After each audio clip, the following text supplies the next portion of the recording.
Hello everyone, myself Khyati Vyas from JMP English Medium Saraswati Group of Education. Today I am conducting this session for grade 5, subject SS. We are starting new chapter, that is chapter number 7, the United Nations, and this is my session number 1 for this chapter. So kids, आज हम नया chapter start करने जा रहे हैं जिसका नाम है द यूनाइटेड नेशंस। तो ये द यूनाइटेड नेशंस किसे कहते हैं और इसकी क्या इंपॉर्टेंस है, क्या फंक्शंस है, ये सारी चीजें इस चैप्टर में हम डिस्कस करेंगे। द यूनाइटेड नेशंस जिसको यूएनबी कहते हैं, तो ये सारी चीजें हम इस चैप्टर में डिस्कस करेंगे। Let us start today's session.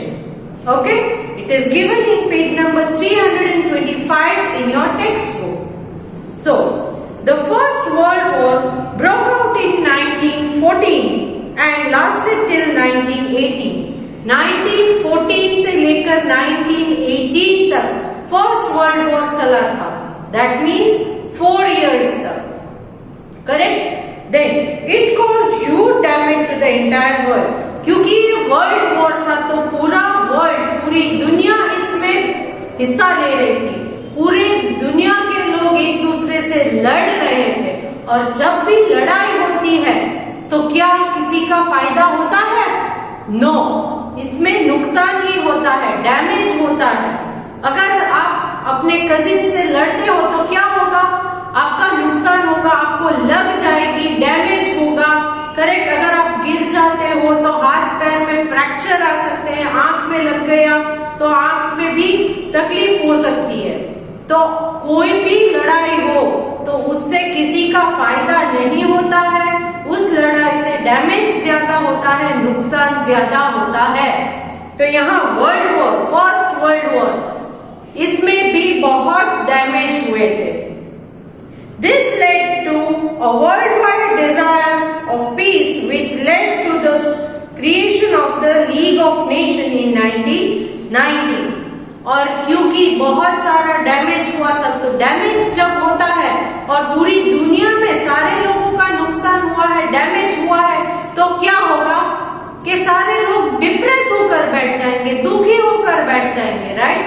तो इसीलिए world wide desire of for piece, सारी दुनिया के लोगों की यही इच्छा थी। डिजायर मतलब इच्छा थी कि शांति मिले, हमें शांति मिले।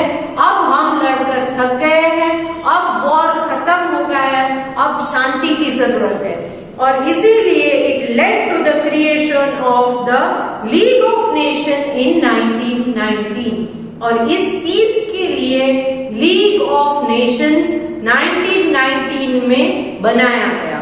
1918 में वर्ल्ड वॉर खत्म हुआ और 1919 में ये लीग ऑफ नेशन बनाया गया। But the league of nation failed and Germany began the second world war in 1939। ज्यादा सालों तक ये लीग ऑफ नेशन जो शांति फैलाता था वो नहीं चला और 1939 में वंस अगेन जर्मनी में ये सेकेंड वर्ल्ड वॉर स्टार्ट हुआ, जिसमें अगेन धीरे धीरे करके पूरी दुनिया के लोग शामिल हो गए, पूरी दुनिया के कंट्रीज ने हिस्सा लेना स्टार्ट कर दिया। तो फर्स्ट वर्ल्ड वॉर स्टार्ट हुआ था 1914 में, खत्म हुआ 1918 में। देन 1939 में once again second world war start हुआ। This war ended with the dropping of the atom bombs on Hiroshima and Nagasaki in Japan in 1945. I'm sorry. फिर ये सेकेंड वर्ल्ड वॉर खत्म कब हुआ? ये वॉर खत्म हुआ जब हिरोशिमा और नागासाकी, ये दो प्लेसेस जापान के हैं और इन प्लेसेस के ऊपर एटम बॉम्ब्स फेंके गए 1945 में।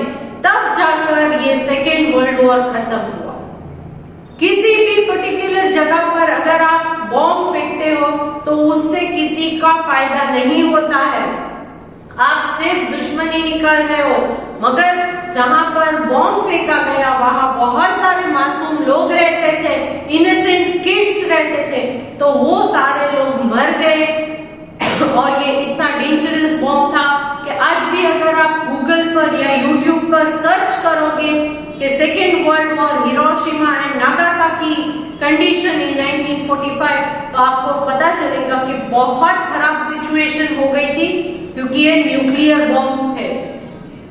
ये भी माना जाता है कि इन बॉम्ब्स को जब गिराया और ये वर्ल्ड वॉर खत्म हो गया, उसके बाद भी हिरोशिमा और नागासाकी ये तो ऐसी प्लेसेस हैं कि बहुत सालों तक वहां पर कोई भी नया बच्चा भी अगर पैदा होता है तो उसमें कोई ना कोई डिसेबिलिटी होती है, हाथ पैर दिमाग कुछ ना कुछ उसका प्रॉपर नहीं फंक्शन कर पाता है, सम मिस्टेक तो होती ही है।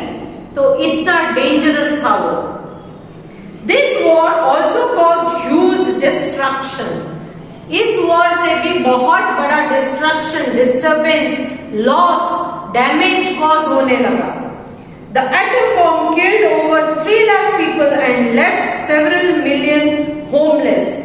करीबन 3 लाख लोग इस बॉम्ब में मर गए और मिलियंस ऑफ लोग जो हैं सेवरल मिलियन होमलेस, और बहुत सारे मिलियंस ऑफ लोग होमलेस, उनके घर नहीं रहे, वो होमलेस हो गए रास्ते पर आके, उनको रहने के लिए कोई जगह नहीं थी। Next, after the second world war, countries such as Britain, France and United States of America wanted to replace League with another organisation. ये सेकेंड वर्ल्ड वॉर खत्म होने के बाद Britain, France and United States of America USA, इन लोगों ने सोचा कि हमें एक और ऑर्गेनाइजेशन स्टार्ट करनी चाहिए जो इस लीग को, क्योंकि ये लीग अब नहीं चल रही थी, लीग ऑफ नेशन, तो उसके बदले एक नया ऑर्गेनाइजेशन स्टार्ट करते हैं जो दुनिया में शांति फैलाए, which would ensure that such wars did not take place in the future। और उस ऑर्गेनाइजेशन का ये रिस्पॉन्सिबिलिटी होगी कि वो देखे कि अब और आगे ऐसी कोई वॉर नहीं होगी। वो ऑर्गेनाइजेशन ध्यान रखेगा कि जैसे वर्ल्ड वॉर 1 हुआ या world war 2, second world war हुआ, उस तरह के वर्ल्ड वॉर अब आगे नहीं होंगे। और इसी इंटेंशन की वजह से United States of America, Britain and France वालों ने एक नया ऑर्गेनाइजेशन स्टार्ट करने के लिए सोचा। This is how the united nations organisation, also known as UN, was formed on 24 October 1945। और इसी वजह से यूनाइटेड नेशंस ऑर्गेनाइजेशन, जिसको हम यूएन भी कहते हैं, उसको बनाया गया 24 अक्टूबर 1945 में। It was a combined effort of countries to work together towards peace।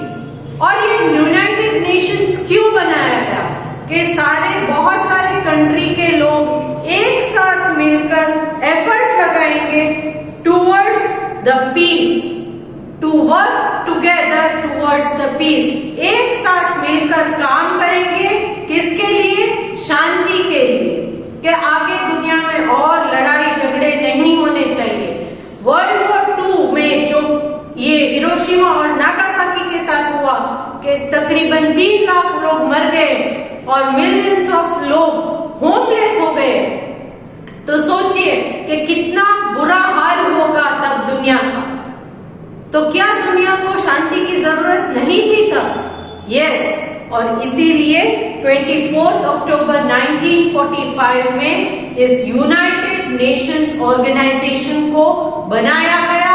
और इसका एम यही था कि कंट्रीज वाले, बहुत सारे कंट्रीज जो इसमें पार्ट ले रहे थे, ये लोग मिलकर साथ में काम करके दुनिया में शांति ला सके। Representatives of 51 countries met at San Francisco and signed the Atlantic Charter of the UN। यहाँ इसमें 51 कंट्रीज के रिप्रेजेंटेटिव्स आए थे।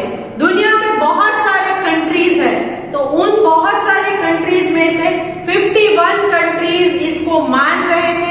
ये उनका भी ये मानना था कि यूनाइटेड नेशंस ऑर्गेनाइजेशन बहुत जरूरी है, इसीलिए सैन फ्रांसिस्को में वो लोग सब मिले थे, 51 कंट्रीज के रिप्रेजेंटेटिव। हर एक कंट्री अपने एक रिप्रेजेंटेटिव को भेजेगा जो उस कंट्री को रिप्रेजेंट करेगा वहां पर।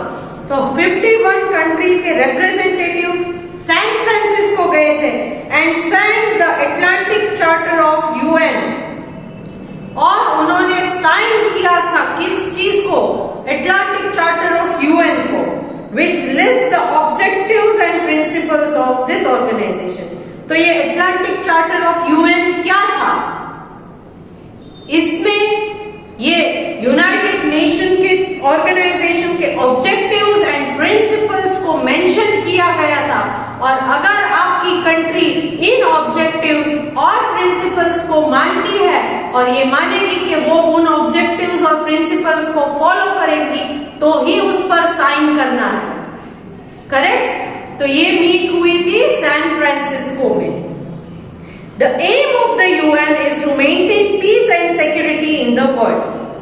UN का, यूनाइटेड नेशंस का मेन एम क्या था? To maintain peace and security, शांति और सिक्योरिटी को मेंटेन करना पूरी दुनिया में, यही इसका एक मेन एम था। It does so by developing friendly relations among the countries and helping solve disputes and problems। और ये शांति और सिक्योरिटी कैसे उन्होंने स्थापित करना चाहते थे? वो कहते थे कि एक दूसरे कंट्री वाले एक दूसरे के साथ फ्रेंडशिप करेंगे and help solving disputes and problem. अगर एक दूसरे की कंट्री में कोई प्रॉब्लम्स है, कोई डिस्प्यूट है, तो दूसरे से वो ओपिनियन मांग के प्रॉब्लम सॉल्व कर सकते हैं।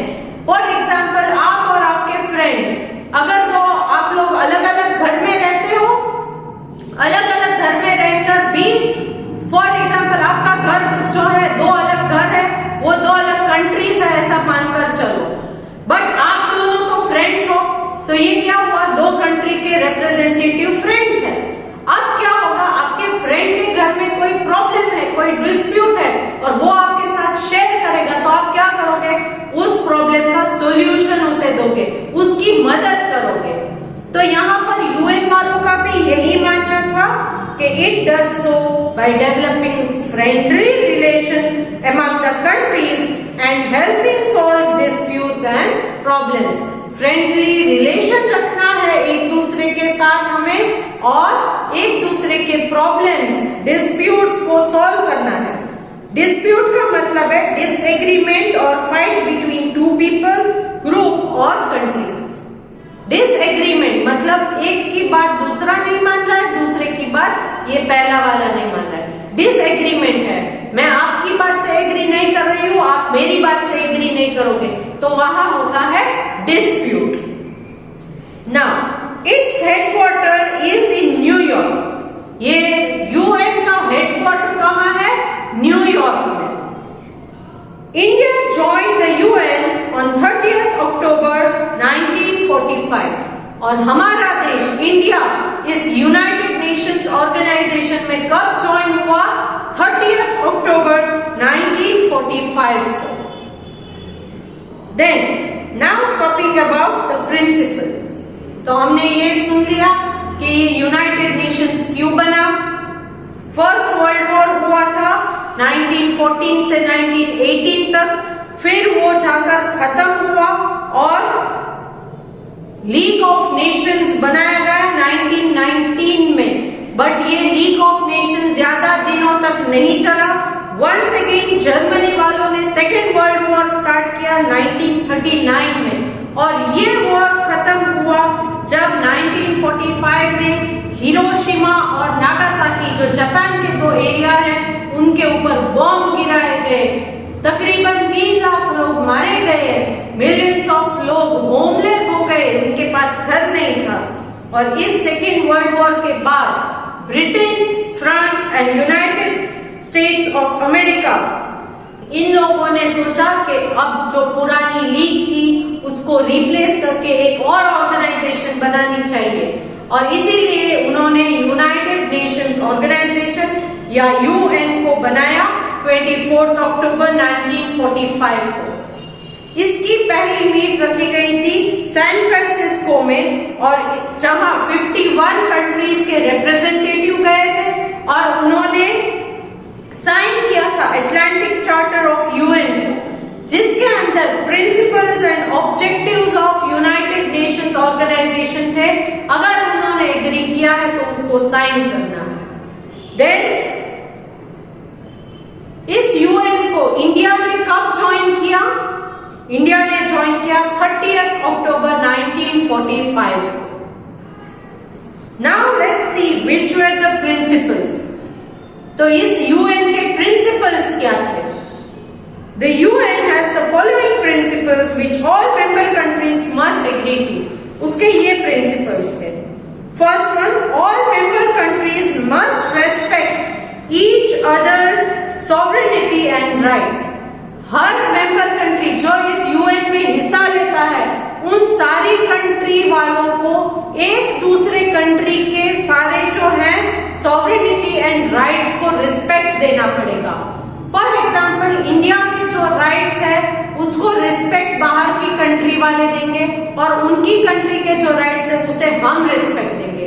तो एक दूसरे के कंट्री में जो सॉवरेनिटी या राइट्स है उसे हमें रिस्पेक्ट देना है।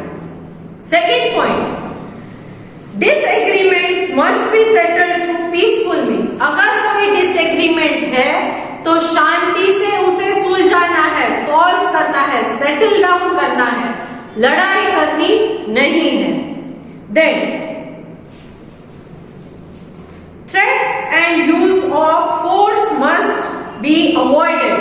Threats and use of force, threats मतलब धमकी देना एंड यूज ऑफ फोर्स या किसी को दबाव देना, फोर्स करना किसी भी चीज के लिए मस्ट बी अवॉइडेड। ये नहीं करना चाहिए। किसी को हम धमकी नहीं देंगे, किसी को फोर्स नहीं करेंगे कोई काम करने के लिए, ये अवॉइड करना है। The UN must receive all the members support in all it's activities. और ये यूनाइटेड नेशन के जितने भी मेंबर्स हैं, वो यूनाइटेड नेशन के जितने भी एक्टिविटीज होंगे उसमें वो लोग सपोर्ट करेंगे। अगर आप यूएन के मेंबर हो तो यूनाइटेड नेशन जो भी एक्टिविटी करेगी आपको उसमें सपोर्ट करना पड़ेगा। तो ये थे principles. Next talking about the objectives. The objectives of UN are as follows. First one, to maintain international peace and security. Objectives का मतलब क्या कि उनको क्यों ये यूनाइटेड नेशन क्यों बनाया गया, इससे हमें क्या फायदा होगा। प्रिंसिपल्स का मतलब क्या है कि वो लोग क्या करेंगे, यूनाइटेड नेशन वाले क्या करेंगे, ये उनके प्रिंसिपल है। और ऑब्जेक्टिव्स का मतलब क्या है, क्यों करना है, ऑब्जेक्टिव क्या है। करेक्ट। आप अगर इस ग्रेड में पढ़ रहे हो तो उसका ऑब्जेक्टिव क्या है, क्योंकि आपको आगे बढ़ना है। आप रिवीजन कर रहे हो तो क्यों कर रहे हो, ऑब्जेक्टिव क्या है, क्योंकि आपको एग्जाम में गुड मार्क्स चाहिए, तो ये ऑब्जेक्टिव है। करेक्ट। तो अब यूनाइटेड नेशंस के क्या ऑब्जेक्टिव्स थे, क्यों बनाया गया। First one, to maintain international peace and security. सबसे पहला तो इंटरनेशनल पीस मतलब पूरी दुनिया में शांति और सिक्योरिटी होनी चाहिए, कोई खतरा नहीं होना चाहिए, सिक्योर होने चाहिए सारे लोग। Next, to develop friendly relation among nations on the basis of equality. एक दूसरे नेशन के साथ फ्रेंडली रिलेशंस रखने हैं और इक्वालिटी से एक दूसरे को ट्रीट करना है। कोई नहीं कहेगा कि मैं महान हूं या मैं बड़ा कंट्री हूं या मैं रिच कंट्री हूं। So to develop friendly relation among the nations on the basis of equality, सारे लोग इक्वल है ऐसा ट्रीट करना पड़ेगा। Then to achieve international corporation in solving economic, social, cultural and humanitarian problems. International cooperation, सारे लोगों का कोऑपरेशन चाहिए, एक दूसरे के साथ प्रॉब्लम सॉल्व करने का योगदान चाहिए, कोऑपरेट करना चाहिए हमें एक दूसरे के साथ। किस लिए कोऑपरेट करना चाहिए, इन सॉल्विंग इकोनॉमिक, एक दूसरे के कोई इकोनॉमिक प्रॉब्लम है तो उसे सॉल्व करने में, सोशल प्रॉब्लम है अगर उनकी कंट्री में कोई प्रॉब्लम अराइज होता है, सोशल प्रॉब्लम मतलब लोग रह रहे हैं उसमें कोई प्रॉब्लम आ रही है, दिक्कत आ रही है, उसे सॉल्व करने में, कल्चरल प्रॉब्लम है या फिर ह्यूमैनिटेरियन प्रॉब्लम, इंसानियत के कोई प्रॉब्लम है, तो इन सारे प्रॉब्लम्स को सॉल्व करने में एक दूसरे के साथ हम मिलकर काम करेंगे, एक दूसरे के प्रॉब्लम सॉल्व करेंगे।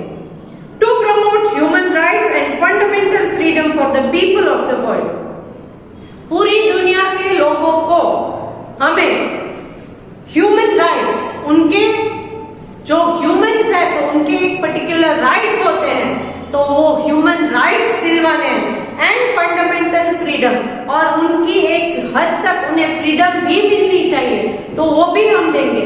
किसी की फ्रीडम को हम छीन नहीं सकते, तो पूरी दुनिया में इंटरनेशनली ये होना चाहिए कि किसी के साथ भी ये अन्याय नहीं होगा, उनकी फ्रीडम नहीं छीनी जा सकती।